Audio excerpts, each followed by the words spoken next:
Hi, my name's Steve Aitken. I'm Managing Director of Aitken Real Estate. And today we're speaking to Emilio Tristan, the owner of Gardener's Touch. Emilio comes with a wealth of landscaping gardening experience, which we've been able to collar him today to sit down and talk to us for a little while. So, welcome Emilio. Thanks for doing this. Thanks, welcome. So we're in a beautiful home that you, Gardener's Touch, and yourself look after in Brighton. So Yes. we thank the owners for doing that. And so I think for everybody to start with, can you just tell us a bit about yourself and the services that Gardener's Touch offer? Well, we've been involved in gardening for more than 24 years, nearly 25 years. In Australia? Because I know you've worked overseas. Australia and overseas. Yep. I studied overseas. Spain have a very good gardeners and landscaping. And from then we moved into Australia for love. And then we start business here with a very good success. Probably the mix of the culture between the Australian plants and background and industry mixed with the European industry. Right. We provide a very high level of services. Yes. As you can see, It's on magnificent. that beautiful Yes, property. beautiful garden. We're looking after that for a long time now. Honestly, I'm happy. We are happy, and it's a pleasure to work in a garden like this. And I understand that you've got actually a team back in Spain as well. Yeah, we've got some business in Spain, and we build in McDonald's there, and we maintenance, and we do private, and we do government jobs. So basically, all the time is involved in gardens and landscaping. What I enjoy so much.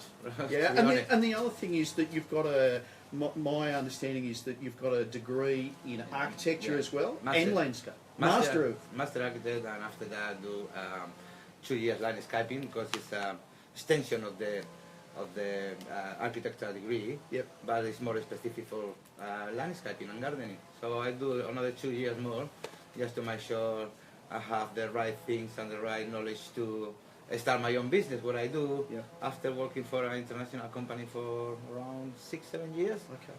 And then I start my own business in Spain, and then moving to Australia and start here again. I'm really I'm an Australian right now, and I feel very grateful and honored to be Australian, and I'm learning too many things here, but I think I bring someone to Australian industry. I must say, Emilio, I can say it, and we'd better say it for full disclosure, you do look after our place as well, and we're just delighted. We think you do a marvellous job. Thank you so much. It's not only me, it's also the team. Yeah, your team are lovely, yeah. and they're great guys. So what do you think, so for everybody that's looking at this, there's people like me. I'm a really reluctant gardener. I love sitting in beautiful gardens, I must admit, but I must tell you that I am a reluctant gardener, as you well know. What do you think makes a low maintenance garden? What do you think? For a low maintenance garden, really doesn't exist at all. Right. Every single garden needs a little bit maintenance. Right. Even Seno gardens, which is something the American people invent in Arizona and Texas, because the weather there is hot and it's dry. So the Seno gardens is what we call the low maintenance gardens. Yep. What is basic. But to do the low maintenance, you need to have a very good preparation before you start planting. I mean, you need to have a very good soil selection, you need to set up weed mats to stop the weed growth, you need to select the plant you want to put in, the more careful you can, depend on the area where you put the plants. So all the gardens have a little bit work to do, but even a less garden care have something to do. So a low maintenance garden, if you were trying to establish it now, most of the work, or a lot of the work, is in the preparation of planting it. Yeah. So obviously that you can sit down with somebody and plan out the garden, or if they've got a small garden, that I know that we're going to, at the end of this chat, you're going to be able to provide a checklist for people that they can get some handy hints and tips. But I think that what I probably have learnt of recent times is in the preparation of the soil. Yeah. So there was some great things that you were telling me when you're putting new plants in. Yeah, but it's not only the preparation of the soil, it's also the preparation under the soil. A good drainer under the... If you set up a lawn like this one, beautiful lawn, The soil is very, very important, but also it's very important the drying and the Okay. to let the water run out and don't make the lawn wet and muddy. So does it matter whether you're, I guess that you can take care of things, or what can people do if you've got a sandy soil or a clay soil? What could they do? Preparation in the beginning Yeah. is the best thing. The best thing a new gardener or a new owner want to make a new garden in his house, probably the best thing to do is have a lot of the information on the net. You can check out. Yeah. Talking with professional people, landscaping and gardeners, talking with the nurseries around the area you are, Right. and then you have a roughly idea and follow the landscaper advice. Yep. If you do your garden by professionals, they will be fantastic. Yep. If you do your garden by yourself, just make sure you do the right things before. Otherwise, it will be a little bit harder to maintain like that. Yep. If you don't prepare your soils and you don't prepare your drainage, in some of the garden you need to put aggie pies to dry the, Oh, you know, really? too many things Yep. be involved. So if you do that before you start and you have a very good planification of the garden you want to build, Yep. wherever they are, high maintenance, medium maintenance or low maintenance, Yep. your success will be exit. Right. It will be good. Well, one of the things that somebody told me once was that you don't have to have like the botanical gardens, but one of the things is that what makes a great garden is a healthy garden. Yeah. So what you're saying is if we do all the preparation at the start, the chances are we'll have a healthy garden that's going. You have a very good success. You do the preparation before. Right. And also, your local nurseries, it will tell you which plants are more suitable for the kind of garden you want to build. It's quite different in an English garden, like this one we have Lots here. of box edges and Yeah. Seno garden or a Zen garden, a Japanese garden. They are very different kind of plants, Yeah. very different planification on the garden, very different textures and materials. And so it's good to have idea before you start which kind of garden you want, Yeah. how much you want to work in your garden, Right. and what is the best plan for the kind of garden you want. So the other thing too, just with gardeners touching yourself, so will you be able to come out to somebody's house if you were, somebody called you, and obviously you naturally charge, but to Yeah. come out and give them some advice? Yes, of course, and we are happy to help always. The best thing to building a good customer company is to help everybody Sure. the most you can, Yep. and they will be back to you. It's Yep. like a karma. So we can talking with the customers, see the property, see where the property is, where the orientation, where the sun come out, or the sun go Yeah. out, see how much space they got, and from there with the customer ideas and lifestyle, Yeah. we build in the garden as you wish, as you like. Yep. And we can do, on these days we do on computers, of course. Yes. We can do a 3D movie, so you can see your garden before we start touch at That's sun. great. You can walk in your garden to see exactly every single corner, which kind of plant, how they grow from year 0 to year 20, Yep. how much bigger will be the trees in the future. How they affect the buildings Yes, or exactly. the All this kind of thing we can see now on computer. On the old days, everything is 2 dimension, Sure. pencil and piece of paper, Yep. and we try to do the best we can. On these days, we provide that services. Of That's course, you need to fantastic. pay for that, but advice is always good. The first meeting, I not charge anything. That's great. After the second meeting, we need to start because this is at the end of the day, this Sure. is a business. Yep. Well, one of the things that I know as a real estate agent is that gardens are first impressions. They're like clothes on a person. People see it first. As I said, I love gardens to be in them. Yeah. Don't particularly like working in them, but I do love gardens. I think for when you're selling a home, or even if you're living in a home and at some point down the line that you want to sell your home, having a magnificent garden, or at least a serviceable garden, is really, really important. The trouble for most, I think, that when we go to sell homes or when people ask us to come in, they look at their garden and they think, oh dear, we've got such a lot of work to do. Some people haven't got the time to do it. Are there some sort of tips that you can do straight away in getting your garden ready if you were just going to sell a home? Not they should call Gardener's Touch, but just if you were thinking of getting a garden ready, what are sort of Even things you that can they do yourself. Yeah, sort of. Always gardening always is planification. If you want to sell your property and put in the market, The first thing you need to do is make sure you got time enough to fix your garden before Right. the picture season coming. Yes. Make sure your lawn are already dressed and ready and nice and cut before they took the picture to put in the net. That's the first thing. Garden Stats offer a scheduled program for real estate and private people, even business, industrial, to make cover to sale. We call make cover to sale. When we do all their job before the picture season, and then we're looking after the garden in every single open house they got to sale. So what does that mean? We go into the garden the day before the open house, and we make sure the gardens are spotless to open. The first impression to sell a house is the best impression. If you open the gate on your property and you see a mess garden with dead branches, dead plants, mulch everywhere, the lawns are patches, you already start lose potential buyers. But it is like nice clothes, isn't it? Yeah. So Exactly. when you've got nice clothes on, it just gives a great first impression. Yeah. So the thing that would people there's different sorts of mulch. Is there any particular things that people would, if I was getting my home ready or a smaller home ready to put on the market, are there some things that I should attend to straight away? The best thing to do to prepare for sale is the best tip are clean and tidy the garden. Right. That's the first thing you need to do. Get rid of the weeds, obviously. And then you trimming bushes, remove dead plant because that is very important. People see dead plant and your background in your mind already start thinking negative, so you need to remove all of this. Put fresh mulch. Doesn't matter what kind of mulch, just fresh mulch make the garden absolutely different. Put some flowers, bring color to the garden. That is a happiness for the people coming to your house. Yes, I agree. Put a nice pot on the main entrance. 2 pots cost you $20 each. For $50 you value the house in thousands. Agreed.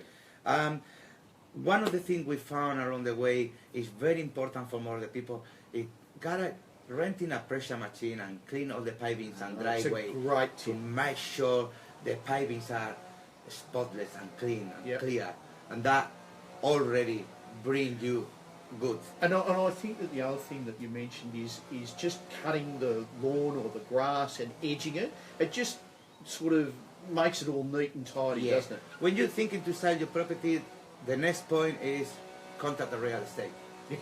And the next point is check out the painting indoor. The next one is doors and gates, glasses, cleaning, kitchen. Most of the people forget the garden. They certainly do. I suggest you, on the same time you call the real estate, check out your lawn. A lawn, nice lawn, need around 4 to 6 weeks. Right. You need to dress the lawn, fertilize the lawn, reseed, replace the lawn if they are too bad. Whatever you need to do to make sure the lawn are perfect. When the real estate coming through your house, you already offer to the real estate agent a view of your property. And that view is what the real estate will put on the net for people, for possible buyers. And then you need to keep going maintenance the lawn for 4, 6 weeks, 2 months to sale. What is not long term, if you mow in every 10 days or every 2 weeks, the lawn will be perfect and the garden will be perfect. And it's a small investment in such a lot. You know, today I think the average price in Melbourne is somewhere heading towards 800,000 plus. So it's a very small investment to have your garden looking nice and bright and clean and neat and healthy, I think. We recently, a month ago, 4 or 5 weeks ago, we have a customer where he's prepared the property for sale. I think it was 2 months, to be honest. He called me, Emilio, can you help? Yeah, of course. What we need to do? How much budget you got? I got $5,000 budget. Oh, okay. And then, okay, for $5,000 budget, we can reset the retaining walls where it's damaged. We can put new mulch. We can put new plants. Remove the old bed. We can dress the lawn. The property going market for $975,000. That's what they want. And they sold the property in $1,325,000. It's fantastic. I just think the gardens are just marvellous. And they get, even if you're not selling, one of the great parts of gardens, which I enjoy in mine, is just being able to go out like here and be able to sit in your garden and enjoy it, because you're inside a lot of times, and now with people's outdoor entertaining, and that's such a big deal for people. It's really important to be able to enjoy your whole property. Yeah, but no need to be a big investment. If you want to sell the property, make sure the property is nice and healthy. Yep. But that doesn't mean you need to invest thousands and thousands and thousands of dollars on your garden to make sure the property is a little small property don't require too much budget. Big property like that need a little bit more, but it's going with the style. Sure. So as soon you do that preparation for the garden, your property won in value. Yeah. It's dollars coming to you. Absolutely. Account. It's a bottom line Yeah, thing, isn't exactly. So it depends how the size of the garden, the budget will be bigger and smaller, but to everyone can listen to that conversation, you don't need to spend a lot of money to make sure your garden look nice So and tidy. what about somebody that's got a rental property? Can you get in there and do a quick makeover? Yeah, You yeah, can we do a lot for private people and real estate. When you rent the property, the garden needs to be tidy for the new tenants. Yeah. And when the tenants leave, the property needs to be tidy for the owner. Yep. Keep going. If you go through that chain, you make sure your gardens are good for your tenants, and when the tenants leave, they need to be sure the gardens are good for you, for the landlord. If you keep going with that routine, the gardens always look good. Sometimes maintenance services help for tenants. Yes. Sometimes Does tenants it need cost to a do- lot to do maintenance services? It's very hard. I know we're asking a difficult question here, Emilio, but a general maintenance, say once every 3 months on a smallish home, is it thousands or is it hundreds? It's of dollars? 100. 100. It's Oh, 100. Yeah, depend on the properties too. Sure, of course. Property like that one, you're talking about thousands. Sure. But normal rental properties, with everybody access to them for a value in the market between $500 a week or $800 a week, $900 a week, you're talking about 100, nothing more. Yeah. Even if it's just mowing and blow footpaths and keep gardens tidy, it will be not that much money. People thinking about it. Sometimes it's good to check out, see if you can afford that. Sure. And that will be help for your property, for your investment. It will be value all the time. It's good for the tenants. They're looking in a happy house, so they're looking for your property too. If you abandon the garden, the tenants abandon the garden. It looks terrible. Yeah, and that coming with the jungle. And Emilio, can you fix that? Yes, of course we can. So we've had a few questions. Let's cover a couple of them, Emilio. What are some of the seasonal tips you can provide for our people, especially advice for gardening this time of year? So we're in autumn, coming into winter. I know at my place, I used to hack away at a couple of those fruit trees that I had, which you were very disappointed in me in doing. So that was pretty terrible. It's all fixed. Yes. Well, yeah. What tips would you come to a person that goes out and does a bit of gardening at the moment? What would you do? Well, now we are between waters. We call autumn means raining and start cold. Winter is around the corner, but it's not here yet. Yeah. So basically now it's tidy the garden, clean all the leaves. Right. Make sure you keep box all your hedge now before winter coming, otherwise it will be too late. Yeah. Don't touch the roses yet, but don't forget very important thing: dressing the garden bed, fertilize, and lawns. Now it's time to fertilize the lawn and make sure the root grow healthier. Sky fire if you can, aerator if you can, reseed if you can, and the lawn will be perfect all autumn and winter through. Well, you're a great person. You were telling me about the importance of fertilisation and doing all those things, especially being green, no chemicals. Yeah. So and doing all that. So it's really important that I've learnt that that's a constant thing that you have to do to get a healthy garden. Yes. Yeah, fertilizer. Most of the people forgot. Plants need food, need nutrients. Yeah. Like we are. We sit down for breakfast, lunch, and dinner. Yes. Plants doesn't have that choice, but they need some nutrients. So we need to bring nutrients. The best thing that I said before is just a plan, a scheduled plan. If you have a scheduled plan, you remember in your schedule every 6 weeks, fertilize the pot with sea salt or liquid fertilizer, organic fertilizer. every 3 months you remember to put slow release fertilizer or manure sheet or whatever other kind of organic fertilizer you want to add to the garden. But it's important to do that. And also it's important to check your soil to see the acidity, how much nutrient you got, all these kind of things are in our basic routines. Yeah. But customers don't see us to do that. It's quite standard, a customer coming around and catch up when we mix the soil, Yes. you know, but we do. Yep. It's part of the job. So tell me, one of the things that you showed me, and I thought was very clever, was that when you put in a new plant, you said that with the technology today, and especially we're in Bayside, so we're in sandy soils, so we lose a lot. You were saying we lose a lot of nutrients through the sand. One of the great, I thought was terrific, was putting water crystals with sea salt. Yeah. So mine used to die until you started doing that for me. I thought that was great. Water crystal on these days are more long life than before, than 10 years ago. Right. We found it out in some experiments I do on home and customers. Mix sea salt with water crystal and swimming them in water crystal. Left the water crystal sponge with that sea salt and fertilize the nucleus of the water crystal. That improves the growth of the plant quite well. That's fantastic. And when you dig in the hole to put a plant or in a pot or in a garden bed or in rectangle, whatever you put in a vertical garden, if you add a little bit of this sea salt swimming on water crystal, swimming on sea salt, the sea salt will be there and the water crystal will be there for more longer time. And all the time when it's raining, all the time when it's watering, the sea salt and the fertilizer and the water crystal will do the job again to retain the bubble of water under the root system. Where it's quite nice in summer when it's dry and you got that bubble of water under the soil where the plants doesn't notice too much that dry. So I found it out that working quite good, and I put in many gardeners with building and maintenance, and the results.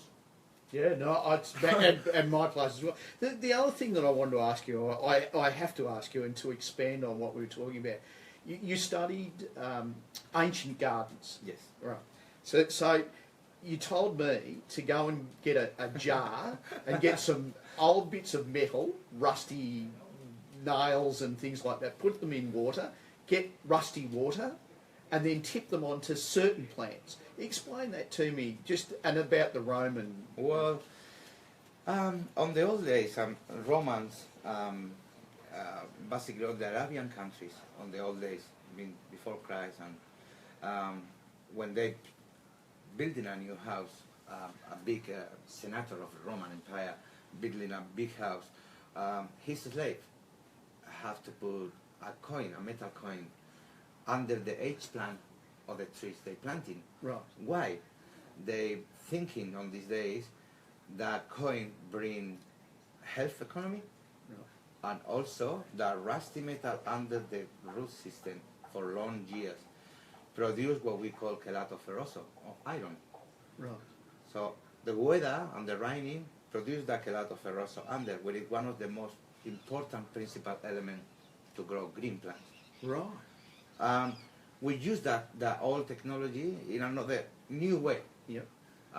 You go to your shed and you got all these screws and knives and balls and all these old metal pieces rusty there we never used. Correct. So I suggest you to put all these rusty things in a bottle of water, 5 liters bottle of water, cover with water 3/4 of the bottle, leave a gap to oxygenate the water on the top, and then leave on the shelf for 2 or 3 weeks. And after that, shaking a little bit, you can see that very old orange liquid coming from the rusty. Which is, at the end of the day, it's just rust. Yep. But that rust is pure iron. And can you put it across all the plants? Everything. Is that right? Everything. It's just cactus, natives, English balls, ornamental pears, magnolias. How often would you do that? Usually, if you are a person with care your garden, Yep. usually you working in your garden at least once a month. Right. Just do it. Yep. If you are very well cared gardener and you work in your garden every 2 weeks, on Sunday morning you got a cup of tea, in your hand, do some weeding and cutting some flowers, put the water on the gardens, on the pots, on the garden beds, on the plants, refill the bottle, leave on the garage again for another 2 weeks, and you still produce very nice organic fertilizer, and you will see the leaves will be very green, shiny, very healthy. One of the plants that I love, I guess that is throwback to my mother, was gardenias. So will the iron help gardenias? Every single plant. So it doesn't matter. If you buy a simple plant on the nurseries on these days, Yes. and you put the plant out of the pot, you will see that little metal, shiny, golden thing on top of the plant. That's exactly the same. Right, okay. That is industrial. Yeah. We do domestic. What is everyone can do at home. And it's really, I suggest to people watch that video, keep 2 plants on the nursery today, whatever you want. Yes. A geranium, a gardenia, whatever you want. Keep 2 pots, put the 2 pots on the same spot. Experiment, that's great. Put a little bit. Oh, I think it's a terrific idea. On my own homemade water, rusty water in one of them, and leave the other one with normal water. Yeah. In 2 weeks, you will see the effect. That's just great, Emilio. So, Melbourne's climate affects the gardening decisions people should be making. What are the variations, for example, people that are by the sea or maybe watching this in clay soils or things like this?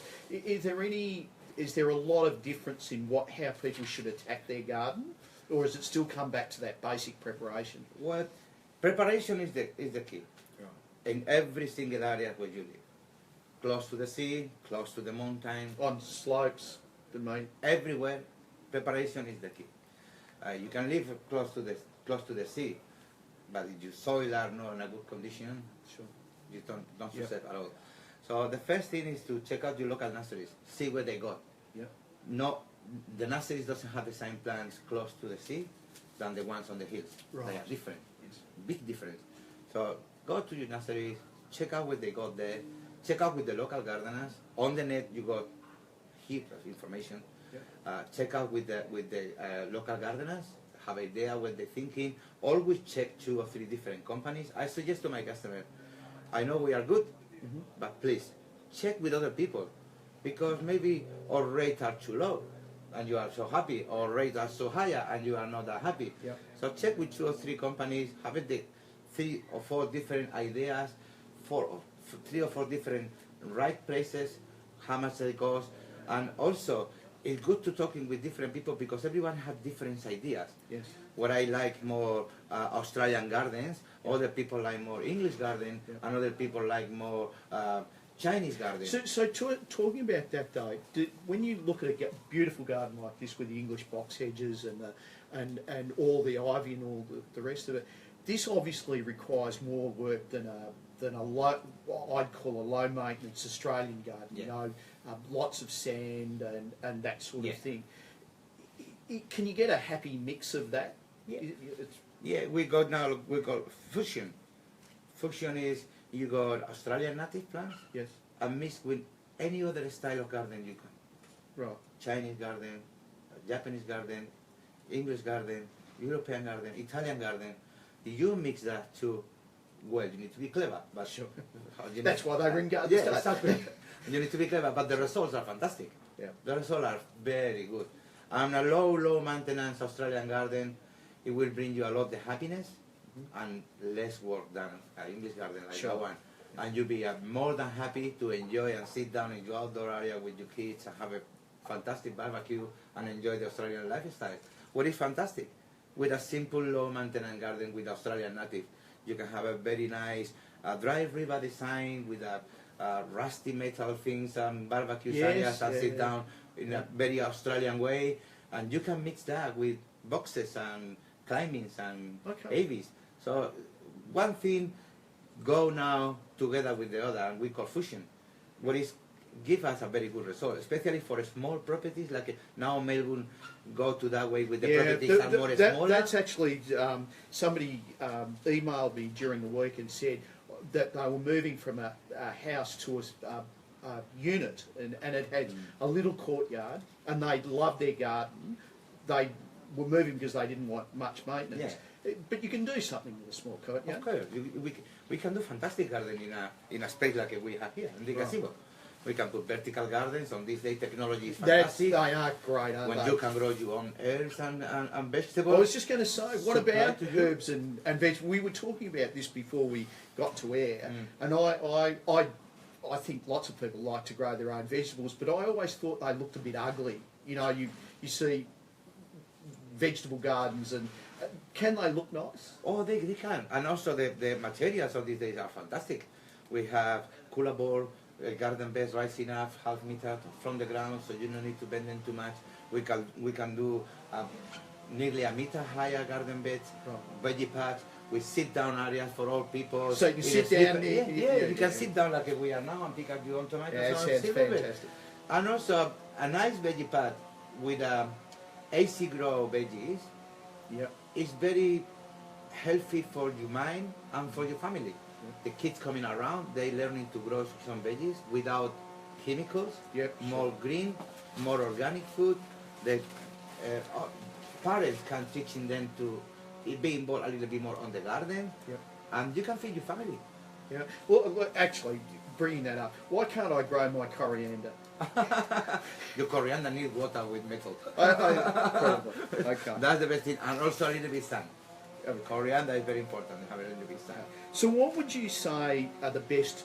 Melbourne gets quite dry, and I guess this year has been a bit drier than some of the others. What are the some of the water saving techniques that people can do that they can do that's easy? Yeah, well, water crystal help a lot Yep. for water saving. A good soil preparation Yeah. Again, keep coming. Oh, I understand what you're saying. save a lot the water.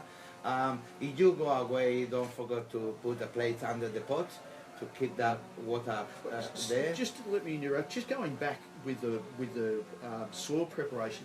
If it's an existing home with an existing garden, does that mean that you get some topsoil and top dress it? Is that what you're talking about? We can label the soil and add as many nutrients as we want and water saving agents that we want to improve the soil. Yep. We can remove the soil if they are really, really bad. You need to regrow them and Sure. put new one.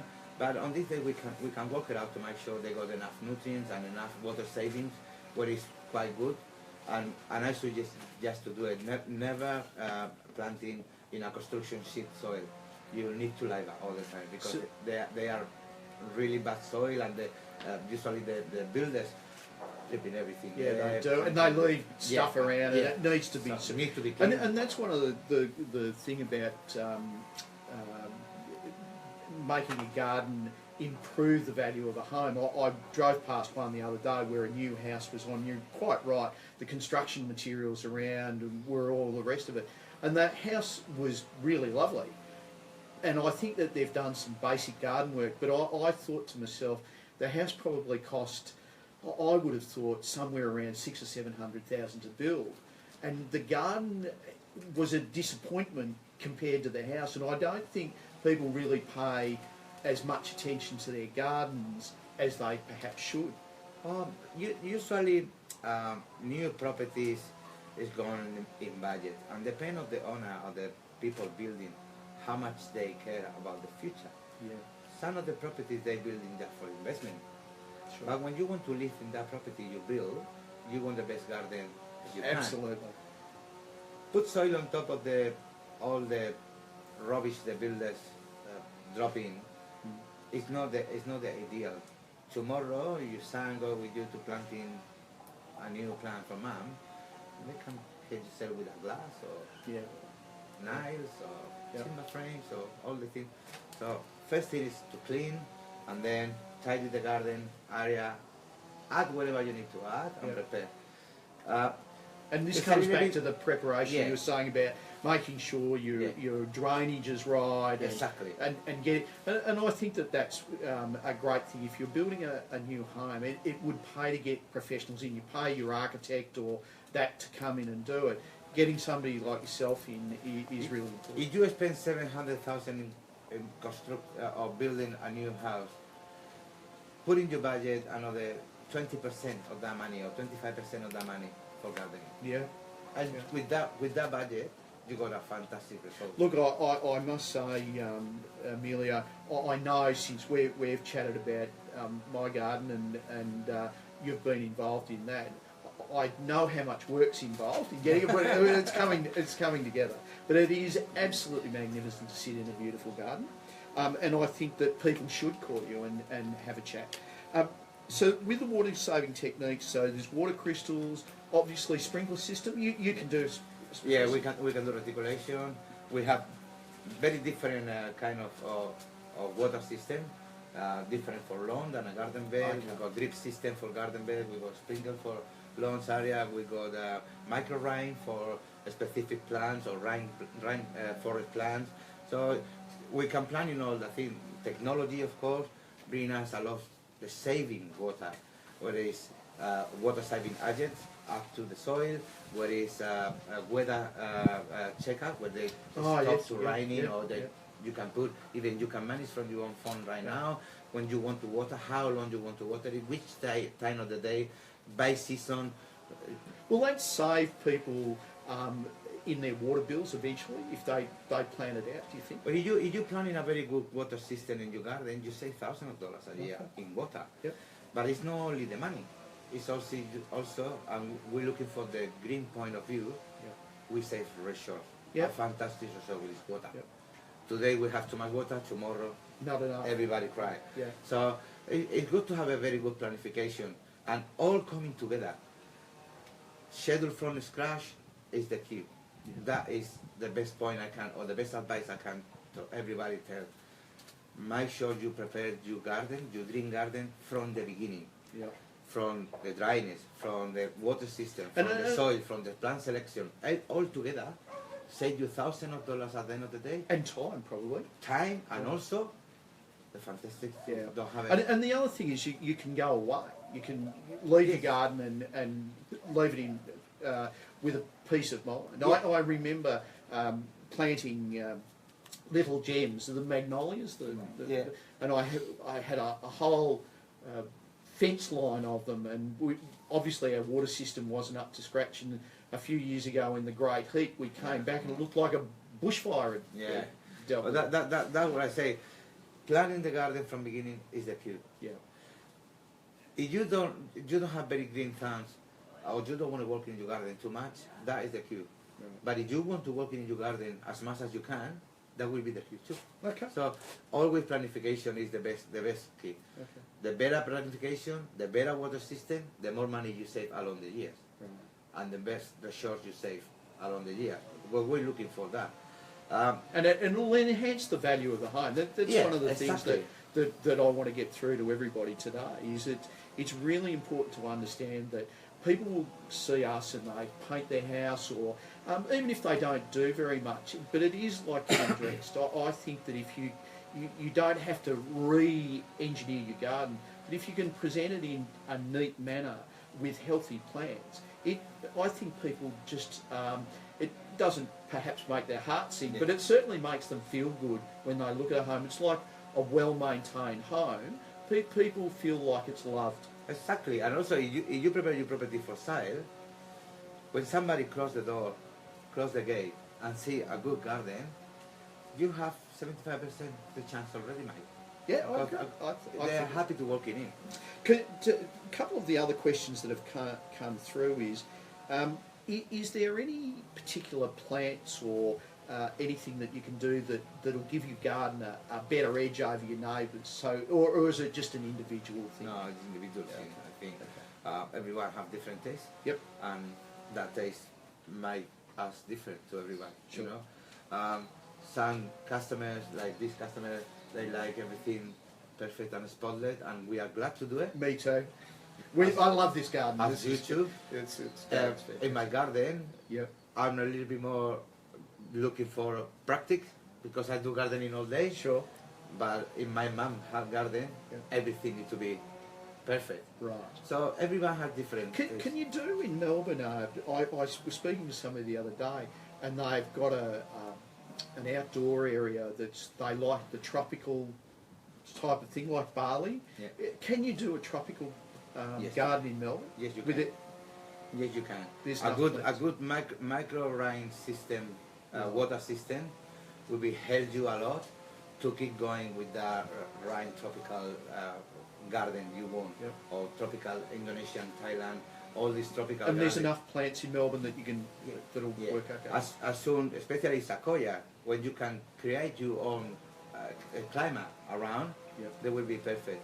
Some of the spots, like if you want to have a tropical garden in Melbourne on the front line of beach, it will be very hard. Right. Because at the end of the day, weather do, but in an indoor garden or courtyard or facing back the property close to the sea, you can do it. And with a good micro-rain system, you can produce that mist with all the right forest requests, and the plants you can plant in them with a good soil quality, with well-drained soil, so you can do it. So what would I know that we're probably going to cover the same ground, but first-time gardeners, is it still coming back to that preparation? Yes, yes. First-time gardeners, my advice for them is make a clear idea which kind of garden you want, Right. and from then, Google it, check out the net, check out which kind of plants go in your area, go to your local nursery, ask them, they are more than happy to help, asking a couple landscaping companies or gardens companies, put everything Give together. gardeners touch a call. Put everything together in your brain, and now I want this kind of garden with this kind of plant. Call the professional and say, how much can be, which kind of plant, which kind of soil, which kind of preparation you want, which system, water system you will put in. Have it all this together and then do it from schedule good. I think that one of the things that people miss with gardens and homes in particular, you've got to have a good foundation for your house. So if you have a poor build or a cheap build or things like that, you can have problems with your structure in your home. Yeah. And I think that what you're saying is the same with the garden. If you've got a good base to work from, then everything sort of can flow from there. Yeah, but on these days now in Melbourne, architects and builders make it the most common mistake you can make when you're building a house. What is, everybody now want a pool on the backyard. Yes. And everybody want a screen on the backyard. And they put the screen exactly 25 centimeters through the pool hedge. Right.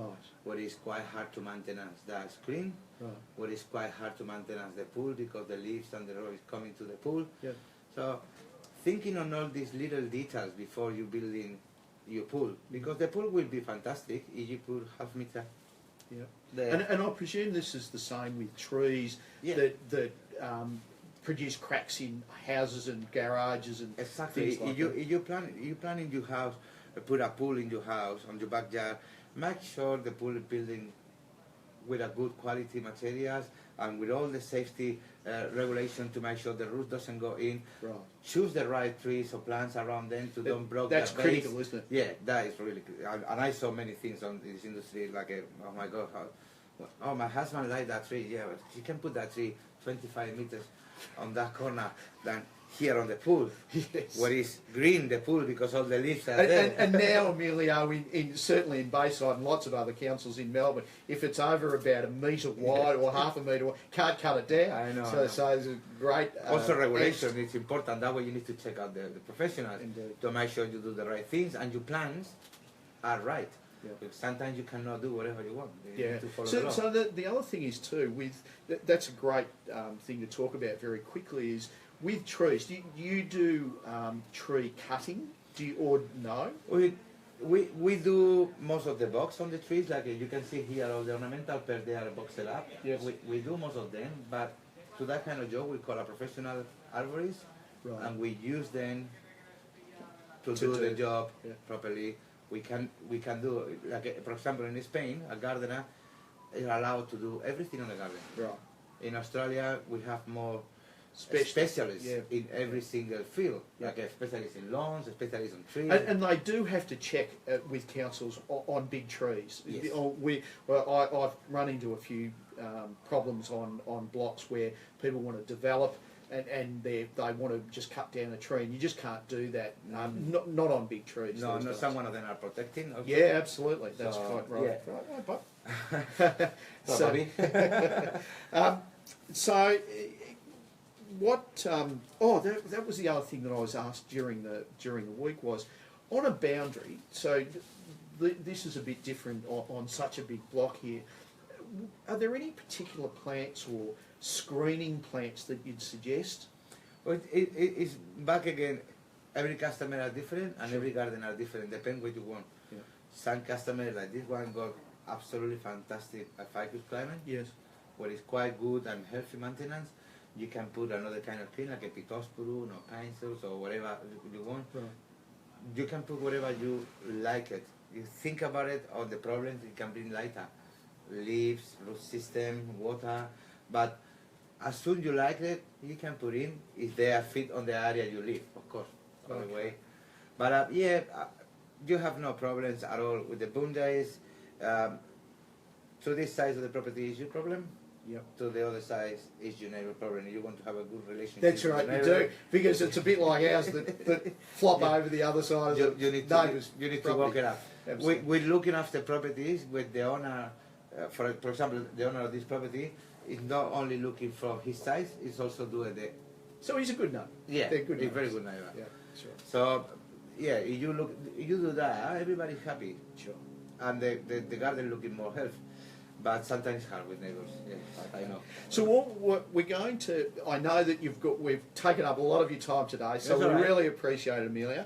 So what we're going to do is, for anybody that wants to give us a call or email us at any stage or even speak to you, we're going to get a tips and tricks sheet up Yep. so as we can send it off to people. Yeah, of course. And they can give you a call. What number should they call you on, Emilio? What's the easiest one to give you a call if they want to speak to you? Everyone can call. Our website have links with emails and Right. phone. Or Facebook Yep. have links and for emails and phones. The phone number is 0401 314 724, where it's coming straight away to me, so I will attend every single customer. That's great. first. From there, we offer I think with good quality services. We've got knowledge enough to help everybody meet that help. Or And want you've that got a help. great team of guys. The guys are fantastic. I can never deserve a better team than what I got right now, because they are hard workers. They looking after every single detail on the customers. They do a great job. We try to improve our knowledge every day, study more and learning more. And I think that it shows in your love of gardens. I know that the boys and yourself just love gardens. I always tell my wife the same thing. The day I go working unhappy, I stop working. That's fantastic. So I'm very happy gardener. I do what I want. Yeah. And I'm sorry somebody will offend right now, but if you call me and I don't like your ideas, I will tell you straight away. Absolutely. And even I don't do the job, I don't want it. So I'm so sorry. So I do what I want, what is fantastic. I'm looking after my team looking after me. Our customers are really happy. We grow quite well and health. The business is, I really enjoy it. And I can say another thing, because at the end of the day, I want to my hands be involved in dirt, and I really like working in the garden. I'm not one of these boys sit down in the office checking their hands, something like that. No. I'm going to the tip and I load the trailer like everyone, and I do my all, of course. I'm get older right now. Yeah, you and me both. And the boys do the hard job. I I still understand. dirty hands, as you can see, and the cages still Yeah, here. and not gardener's hands. And also, I really enjoy it. I wake up in the morning and have a coffee with my wife before going on, and she asking, what did you do today? I'm going now to Brighton, I go now to Black Rock, I go now to South Yara, I go now. What do you do? We do a cleaning, we do a renovation, we do a full landscaping, and really enjoy it. That's great. That fantastic day we have today. It's beautiful. It's perfect for So work. it was just meant for us. Yeah. So thanks again, Emilio. Thank you. And what we'll do is, as I said, if somebody wants to ring you or speak to us at Aitken Real Estate, we'd be more than happy to pass on any details. And we look forward to speaking to you again. Thank you so much. Bye. Thank you, Stephen.